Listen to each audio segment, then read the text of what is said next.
Thank you for tuning in to Radicards TV on Radicards.com. I'm your host, Patrick Greeno, and it's my buddy Dan G. How's it going, Pat? Good, how are you? It's been a long summer. Yeah? Yeah. Yeah, it's been an interesting summer for me too, no doubt. What'd you bring for us today? So I brought my 94 SP Holoview Right. red Mark McGwire, the die-cut version. Yeah. Mentioned it on Twitter when I got it. Super pumped to get a second copy. Just absolutely one of my favorite cards from my McGwire collection. We were talking earlier, not super rare, but rare enough. And I just have a lot of history with this card. I mean, I spent a good portion of 94, 95, 96, 97 trying to hunt one down. And as we said before, got kicked out of a card shop once trying to find it. And, right. Just a fun, cool card. The die cuts on these are awesome, and they're a total staple of the era. SP was doing these die cuts, I want to say the following year as well, 95, that same style. And I remember some of the inserts had parallels that were die cut too that following year, and I remember thinking how cool that some of those die cuts were. I think that actually the 95 die cuts were a little different than this. If the die cut design was different, right. But I remember thinking how cool it was that they had parallels of the inserts. I mean, right. 94, this is a parallel of an insert, right? So SP Holoview, the blue ones, that's an insert set, and so you get even gnarlier with the red die right. cuts, and they're scarcer. They have obviously a multiplier, and it's stacked with all kinds of great cards. Jordan is in the set. Right. A-Rod's in the set. Ripken. You got Ripken. Griffey. All the guys that were popular back then, they have these cards. Jose Canseco's in the set. Frank Thomas is not in the set. Really? No. And so I was always thought that was a lost opportunity. Granted, he had the contract with Leaf, and Griffey had the contract with Upper Deck, and so that was why we didn't see Thomas in the set. Right. At least that's my understanding. But yeah, I remember you bringing up this card in conversation many, many, many years ago. I think maybe it was even out of one of Derek's card shows where you talked about how you had hunted for this card for so long, right. and you couldn't get it. Right. And then I remember acquiring one in 2010, and it was like I blogged about it. It was one of those first Radicards blog posts in that first couple months span, that first inaugural time of Radicards, and I launched the brand. And I remember doing them side by side comparison to see what they look like, and I've always liked the red set. It's always a lot of the bigger cards have always been out of budget for me. I remember wanting to chase down the A-Rod and the Jordan. I still don't have them yet, but I'd like to someday acquire the whole set. Like work on the cool entire set yeah. would be great to have it. And I think it's my understanding it's out of 38 cards, so it seems to be manageable. You would think so. Yeah. You would think.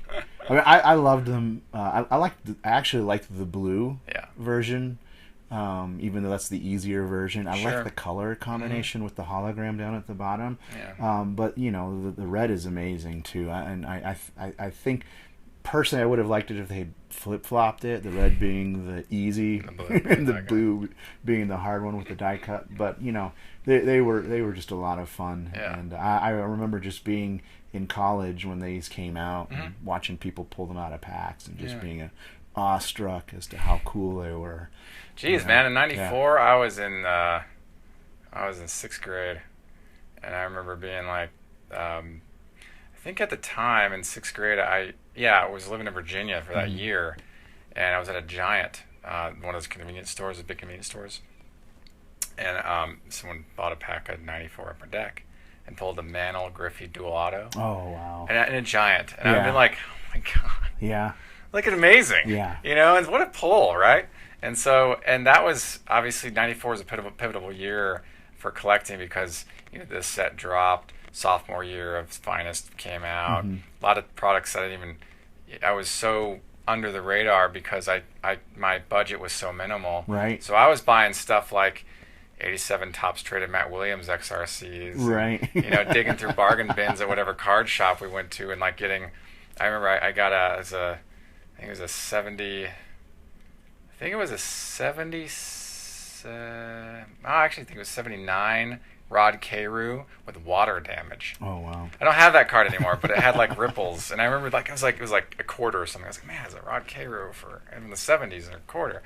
I remember it never sat well with the stack it was always in. Right. Like it was always like deviating away from having a very balanced stack, and I think when I ended up getting rid of it with a large a load off back in 2009, I think that went with it because I couldn't deal with the fact that it had water damage. Right. The two things I don't want in my collection is water damage and mold.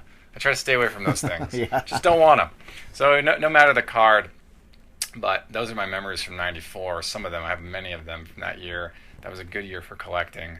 And so this was one of those sets that, because my budget was so minimal, I mean, it took me years to figure out the significance of the SP Holoview set. Right.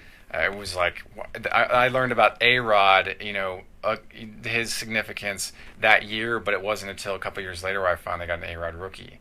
Out of the single pack I've ever opened of '94 Flair, I pulled the A-Rod at a card show back in '90. I think it was like '96 or '97, and so this set really brings back a lot of rich memories from the mental archives, and I've always liked the die cuts on.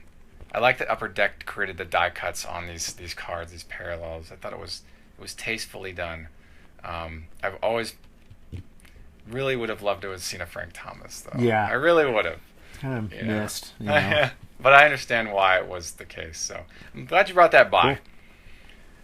This one we're going to talk about is this is 2010 Bowman Sterling Purple Refractor Steven Strasburg rookie card PSA 10. Now you'll notice it's a reverse negative.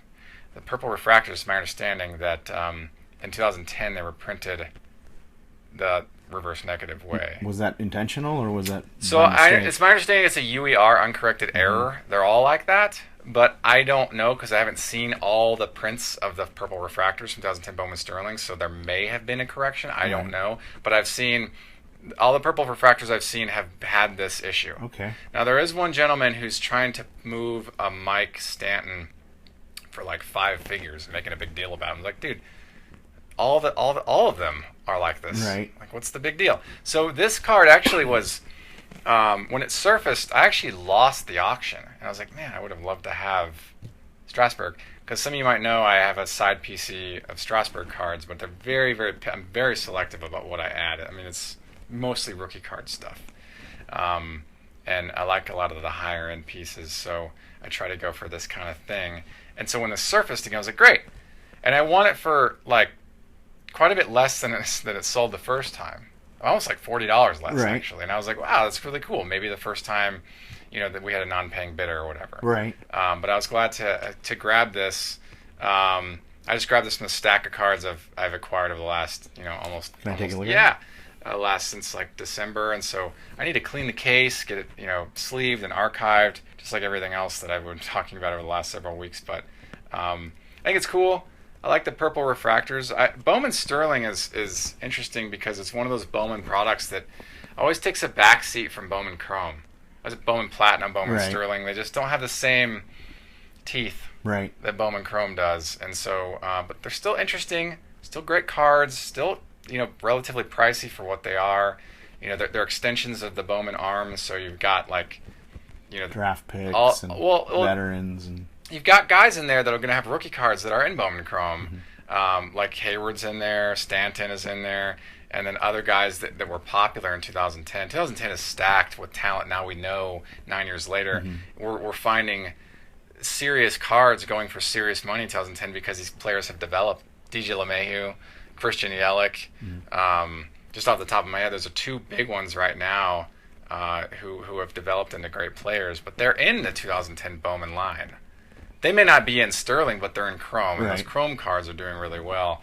And so I wanted to grab this because I like that it's reverse negative.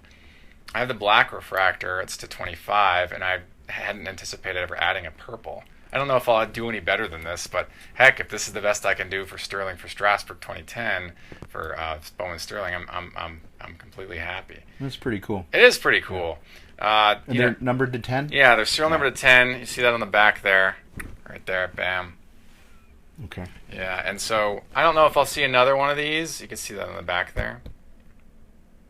But I do like this image of Mr. Strasburg, and I think he's done a pretty well. He's dead pretty well for his career. He continues to get injured, but he's very dominant when he's healthy, and I've always liked that. He's the other arm in the Nationals with Scherzer. Right. And then they have some cleanup pitchers in there, like the utility guys, but I always thought that the Nationals had an excellent pitching roster with the help of Scherzer and Strasburg.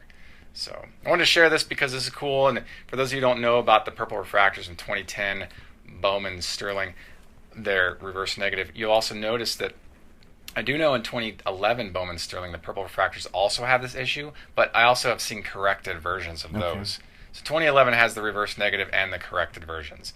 I know this because I've seen a Michael Pineda. The one's the one way and the other one's the other way. Pineda doesn't have the marquee value he once did in 2011, 2012, so you should be able to get those for cheaper than people are asking for them, but unfortunately because of the significance of the error, the bin prices are high, so they're difficult to acquire. Right. I had no idea. So I usually don't dabble too much in Sterling and Platinum. Yeah, I mean, you're not alone. There are a lot of people that are who feel the same way, and you know, there are a lot of Bowman Chrome diehard collectors out there. Right. You know, and so these kind of, like I said, they don't have the same marquee value in terms of collecting power that Chrome does. The thing about Chrome that can be confusing is you got Bowman Chrome, you got Bowman Chrome prospects, you got Bowman Chrome draft picks. So between those three, you might have 3 different cards amongst the 3 different Bowman Chrome lines. Right. And in those, you've got all the different parallels per card, so you've got so much to chase. It can be overwhelming. Yeah. And so if you're chasing, like, say, a red refractor set, like, they all kind of look like the Bowman draft picks, Bowman prospects, they look really the same in 2010, and maybe other years as well. And so if you're working on a set, it's almost demotivating to work on a full set because Right. everything looks the same, and you have to, like, turn the card over and see if it has the right prefix number, and, like, Right. you know, and so it's kind of exhausting. I kind of wish that they just did one run. Bowman Prospects has all that line, all that style. It covers all draft and prospects, but I get why they do it. They release one version of it before a crop of guys comes on the line. They release another one after the crop of guys have come on the line. They've gotten licenses to produce cards for Right. them. And it's just another run of rookies, so they're releasing the same style. So 2010 Bowman Chrome, I learned later that it was like a headache like that. Like, I was like, man, Strasburg has 3 different style cards in that set. Those sets, like, I have to get all 3. You know, and so of course the Bowman Chrome Prospects, those 2 cards, that's the iconic Right. Strasburg card. But anyway, I want to share this with you. This is the 2010 Bowman Sterling Purple Refractor, reverse negative, Steven Strasburg rookie card, serial number to 10. Cool. Dan, you have any final thoughts? I'm good. Okay. That's a pretty cool card. I like that. And you'll notice all the text, everything is flopped, which is cool. I like that. I mean, it's just really, I mean, obviously everything's going to be flopped, it's reverse negative, but Right. I really dig that. I only found out about these reverse negatives like about a year and a half ago. When I found the Mike Stanton, I was like, oh, interesting. So I started researching, and I realized, like, all the purples I've seen have had the same issue Right. for 2010. Like I said, 2011 you'll find this, but then I've also seen corrections in 2011. So they may also exist in 2010. I just haven't seen them. So that's what I'm going to say. I'm going to end with that. So anyway, thank you for tuning in to Radicards TV on Radicards.com. I'm your host, Patrick Greeno, and until next time, enjoy collecting. Take care. If you like this content, please subscribe. Thank you. Enjoy collecting.